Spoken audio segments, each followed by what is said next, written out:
هقول لحضرتك حاجه، واضح ان في ناس مش مصدقه. يا استاذ معتز، انا مش اقوى من سيدنا موسى. سيدنا موسى كلم رب العزه، قال انا عايز مساعده اخويا.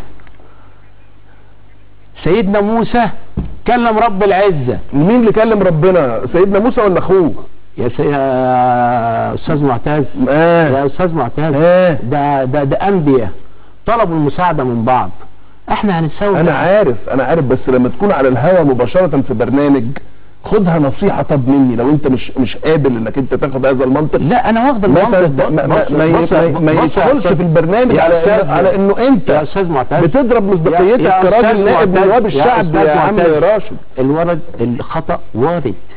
نعم الخطا وارد. يعني انت وانا لسه بتكلم مع حضرتك وبقول لك اللي حصل كذا وكذا وكذا وكذا وكذا.